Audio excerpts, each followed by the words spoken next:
ایک سوال ہے کہ کیا ہم اعضائے وضو کو، یعنی وہ اعضا جسے ہم وضو کے وقت دھلتے ہیں، تو اگر ہم اسے ایک مرتبہ دھلیں یا 2 مرتبہ دھلیں یا 3 مرتبہ دھلیں، اگر ہم ایک مرتبہ دھلتے ہیں تو کیا ہمارا وضو مکمل ہوگا یا نہیں، یا 2 مرتبہ دھلیں تو ہمارا وضو ہوگا کہ نہیں؟ اس کے بارے میں بہت سارے لوگ شک و شبہ کے اس میں پڑے ہوئے ہیں، شک و شبہ میں ہے کہ ہمارا وضو ہوگا یا نہیں ہوگا۔ تو اللہ کے رسول صلی اللہ علیہ وسلم کی ایک پیاری سی حدیث ہے، راوی حدیث حضرت عبداللہ بن عباس رضی اللہ تعالیٰ عنہ ہیں، وہ کہتے ہیں قال توضأ النبی صلی اللہ علیہ وسلم مرتن مرتن، کہا کہ اللہ کے رسول صلی اللہ علیہ وسلم نے وضو کیا اور اپنے اعضائے وضو کو ایک ایک مرتبہ دھلا، یعنی جو بھی اعضائے وضو ہے، ہاتھ ہے، پیر ہے، چہرہ ہے، تو اسے ایک ایک مرتبہ دھلا۔ آئیے ایک دوسری حدیث سنتے ہیں، اللہ کے رسول صلی اللہ علیہ وسلم کی ایک دوسری حدیث ہے، راوی حدیث حضرت عبداللہ بن زید رضی اللہ تعالیٰ عنہ ہیں، وہ بیان فرماتے ہیں، کہا ان النبی صلی اللہ علیہ وسلم توضأ مرتین مرتین، کہا کہ اللہ کے رسول صلی اللہ علیہ وسلم نے اعضائے وضو کو 2 مرتبہ دھلا۔ پہلی حدیث ہم نے سنا کہ ایک مرتبہ، دوسری حدیث ہے کہ جس میں اللہ کے رسول صلی اللہ علیہ وسلم کے بارے میں ذکر ہے کہ آپ نے اعضائے وضو کو 2 مرتبہ دھلا۔ یہ دونوں حدیثیں اس بات پر دلالت کرتی ہے کہ انسان اگر وضو کرے تو اس نے اپنے اعضائے وضو کو اگر ایک مرتبہ دھلا مکمل طور سے تو اس کا وضو ہو جائے گا، یا اسی طریقے سے اس نے 2 مرتبہ دھل لیے تب بھی اس کا وضو ہو جائے گا۔ آئیے ایک تیسری حدیث سنتے ہیں، راوی حدیث حضرت عثمان رضی اللہ تعالیٰ عنہ، ایک مرتبہ انہوں نے اپنے غلام حمران کو پانی کا حکم دیا، یعنی اس سے پانی منگوایا، اور پھر آپ نے پانی کو لیا اور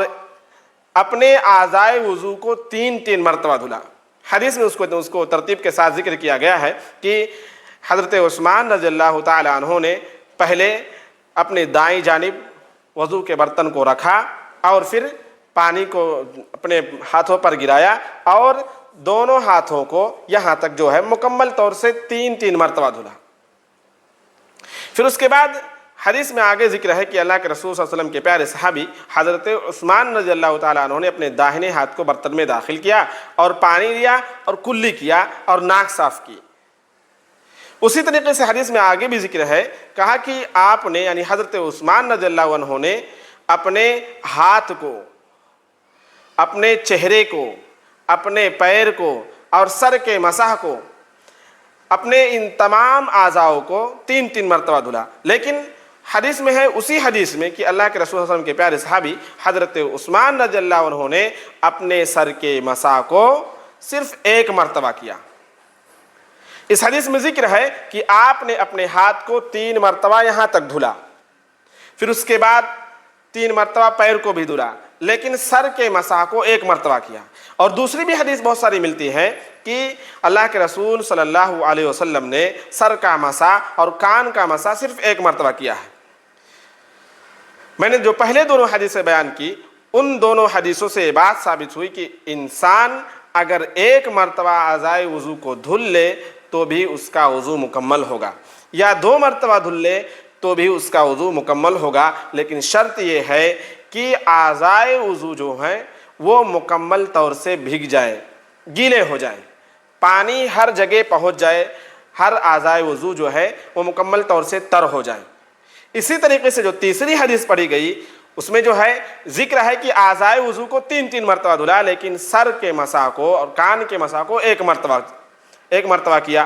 تو یہ تینوں حدیثیں اس بات پر دلالت کرتی ہیں کہ انسان 1 مرتبہ وضو کرے تب بھی ہوگا، 2 مرتبہ وضو کر لے یعنی 2 مرتبہ اعضائے وضو کو دھل لے تب بھی وضو ہو جائے گا، اور 3 مرتبہ بھی اعضائے وضو کو دھل لے تب بھی وضو اس کا مکمل ہوگا، لیکن 3 مرتبہ سے زیادہ نہ دھلے اور 1 مرتبہ سے کم نہ دھلے۔ آپ یہ کہیں گے کہ 1 مرتبہ سے کم کیسے؟ 1 مرتبہ سے کم کا مطلب یہ ہے کہ انسان فٹ سے مار لیا، تھوڑا ہی دھلا، پورا مکمل ہوا ہی نہیں، یا 3 مرتبہ سے زیادہ دھل لیا بدن کی صفائی کے لیے اگر وہ کرتا ہے، اپنے ہاتھ اور پیر اور چہرے کی صفائی کے لیے کہ بھائی میں 4 مرتبہ دھل لوں، 5 مرتبہ دھل لوں، لیکن اس کی نیت یہ نہ ہو کہ یہ بھی اعضائے وضو میں، یعنی وضو کے جو 3 مرتبہ دھلنے کے لیے اللہ کے رسول صلی اللہ علیہ وسلم سے ثابت ہے، تو اس کی نیت میں یہ نہ ہو کہ 4 مرتبہ ہے، یہ 5 مرتبہ نہیں،